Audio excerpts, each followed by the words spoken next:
Chapter 12. A Warm Welcome. Ruby was surrounded as soon as she touched down. 8 soldiers dressed in shiny red suits, their faces covered by ogre-like masks, approached her craft, brandishing flaming swords and whips that sent embers of fire when they cracked. She carefully departed the craft and probed with her mind link. I mean you no harm. I've come from Earth. The soldiers all recoiled at the thought, surprised almost. Can you understand me? She asked. They did not respond, but inclined their heads that they could. Ruby went to say something when a soldier came forward, grabbed her arms, and pinned them behind her back. Hey! She shouted as she struggled to break free. A clasp of something light locked over her wrists, and she was handcuffed, unable to bring her arms forward.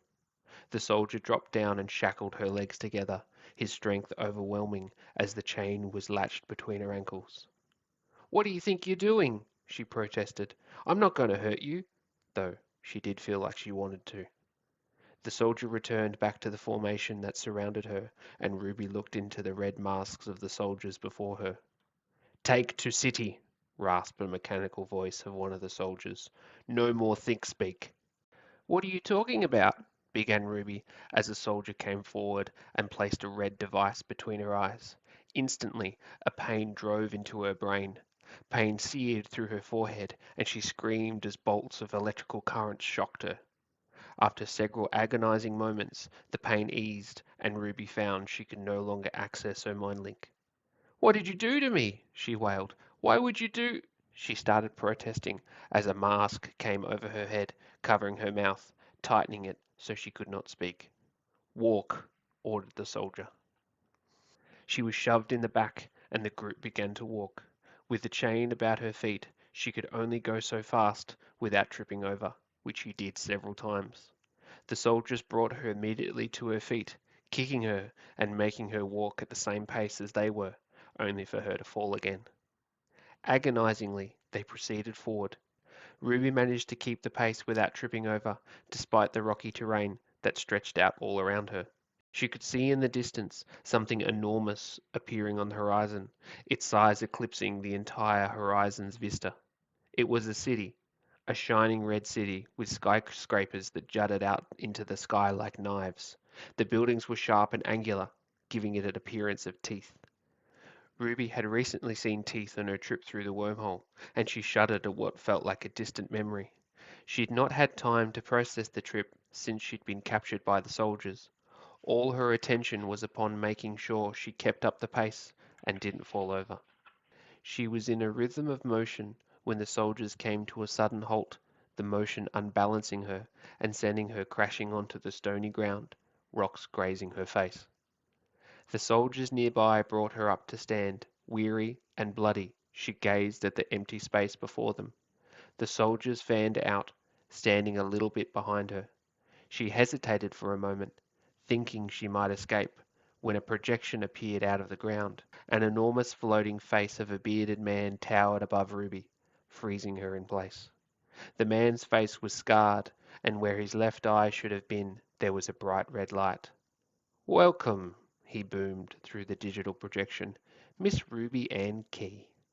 Ruby's mind raced. How do you know my name? Titles. Allow her to speak, he ordered. A soldier came forward and removed her mask. She coughed and cleared her throat. How do... Nothing escapes me, said the bearded man. A king should know every stranger that steps onto his land. A king? Repeated Ruby. Kneel! Ordered a title, kicking Ruby's leg so that she collapsed onto her knees. A formality you're likely not accustomed to, he said with a hint of mockery. I am King Amaranth. Before you is my dominion, the red city of Imperial, which spans the southern shores. Ruby had seen the red city upon her entry into Gaia. She did not quite believe the whole thing was one city. It was like 100 Londons all built next to each other. What does the King of Imperial want with me? Asked Ruby sharply. It is not every day a visitor descends from the heavens, said Amaranth with a hint of a smile. Normally, trespassers onto these lands would have been burnt alive, but given your methods of arrival, I wanted to welcome you. You've got a strange way of welcoming people, remarked Ruby, feeling her many cuts and bruises. The red tide was not built for comfort. They are machines for patrolling and eliminating those who would wish to invade our lands, said King Amaranth. The titles are unfamiliar to kindness or human emotion. You must understand. It is not in their programming. You've welcomed me. Now will you let me go? Asked Ruby, fearing the answer. The King of Imperial laughed, a deep, booming laugh. Oh, goddess, no. Not without meeting you in person, Ruby. Not without you being a guest of honor at our banquet tonight and learning all your secrets, he said, leaning close towards her via the projection. And if I say no? She asked helplessly. The titles are programmed to extract information using more direct means. Should you not wish to choose the more comfortable option, Ruby? Said King Amaranth with a menacing smile. Ruby gulped and inclined her head. Very good, he boomed. There is an airship approaching your location. The titles will unbind you and escort you on.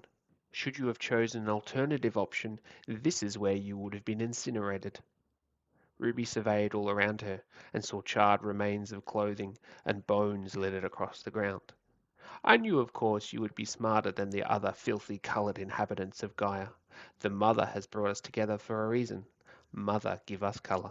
Mother, give us colour, echoed the titles mechanically, catching Ruby by surprise. An approaching sound made her eyes lift up to see a car-sized aircraft approaching them. Shimmering metallic dark red, it had short wings that spread through the air, small landing gear extending as it got close.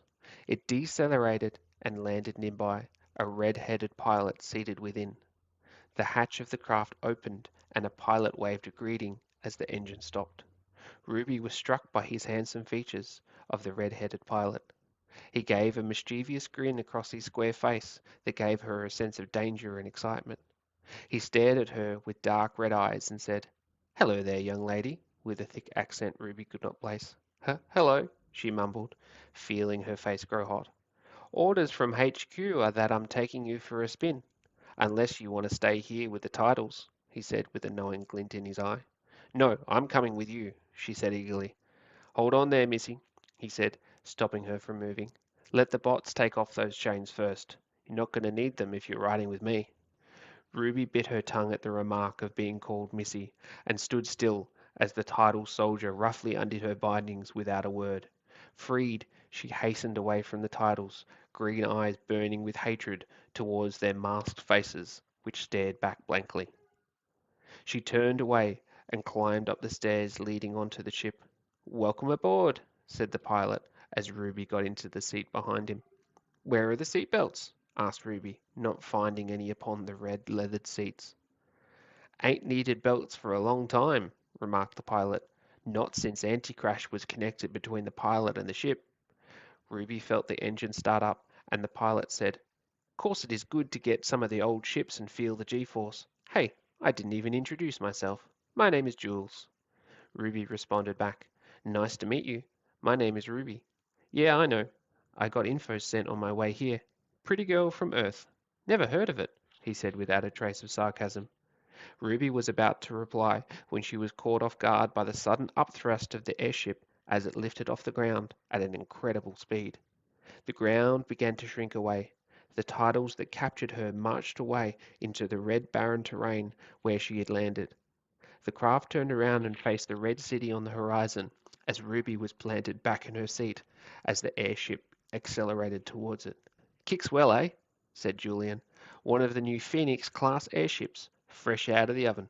King A has been busy making all kinds of ships lately, ever since he got his new girlfriend. Word is, she's the one who's actually in charge. Wouldn't surprise me. Woman like that could make the sun move if she asked it to. Ruby marveled at the growing city through the glass window, not paying attention to what Julian was saying.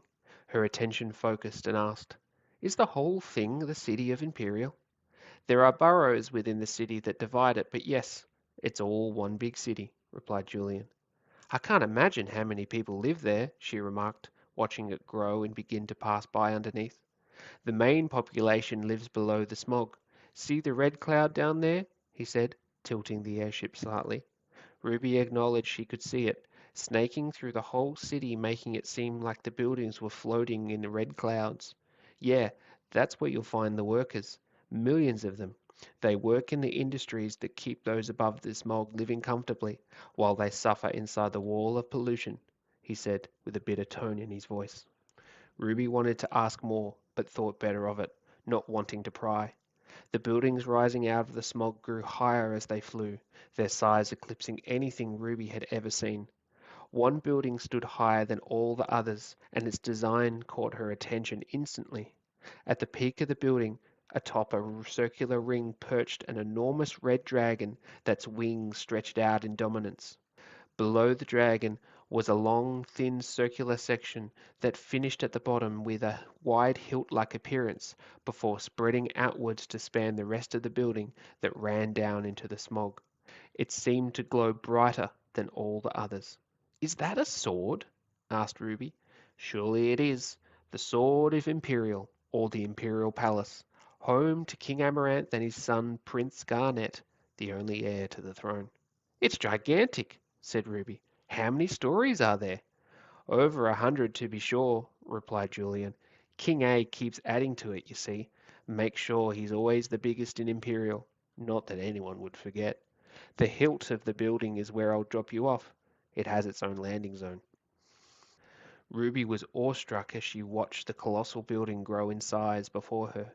The blade of the building had wrap-around windows that could not be seen into, giving it a sharp sheen-like appearance.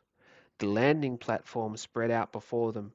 Tidal soldiers walked across the large expanse while other ships were docked, taking off, or landing.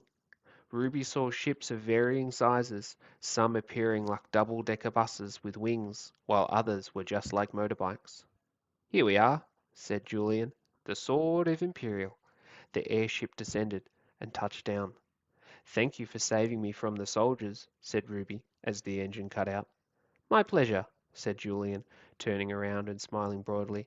"Though titles are something you're going to have to get used to around here, I'm afraid," he said, gesturing to some nearby soldiers. "Don't worry, they won't hurt you like the ones outside the city," said Julian, noticing the expression on her face. "These ones are programmed to serve and execute orders like supplies and transport." "Ruby, you will come with us now," ordered a title, approaching the ship. "Though they're still not very friendly," he said with a grin. "Thanks again," said Ruby, getting down from the ship. "Don't mention it.